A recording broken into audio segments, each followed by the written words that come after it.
مرتضیٰ بغلا صاحب ایک نام ہے اور ان کے صاحبزادے ارتضیٰ بغلا صاحب جو نیتا میں ہوتے انہوں نے شاعری کا آغاز کر دیا. میں نے ان کو مصرع بھیجا اور انہوں نے پہلی بار طرح پر غلط کہی ہے اور بھیجی ہے چل اشعار تو وہ میں ڈاکٹر کی موجودگی میں ضرور پڑھوں گا. آپ ملک صاحب سے پڑھوائی جائے تاکہ اسپیشل ہو جاتا ہے.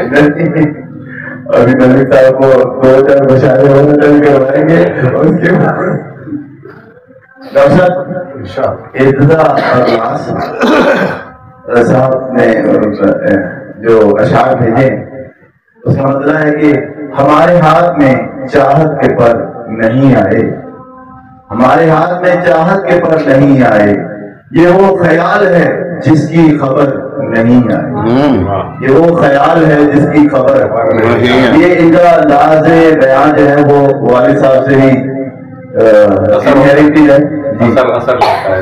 پروں کا ہاتھ نہ آنا لگے ہے لفاظی, پروں کا ہاتھ نہ آنا لگے ہے لفاظی کہ اس میں حسن معانی نظر نہیں آئے, کہ اس میں حسن معانی نظر نہیں آئے.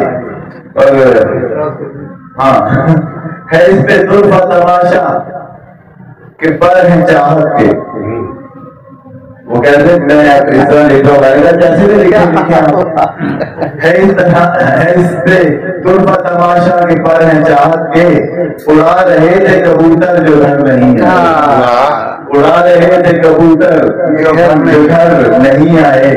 اور کہیں کی دور کی کوئی ہے اس کنائے میں, کہیں کی دور کی کوئی ہے اس کنائے میں, ادھر سے جو بھی مطالب ادھر نہیں آئے, ادھر سے جو بھی مطالب ادھر نہیں آئے. مطلب ہے کہ بعید فہم ہے تلویح کیا کہیں راضی, یہ راضی اپنا تخلص کرتے ہیں.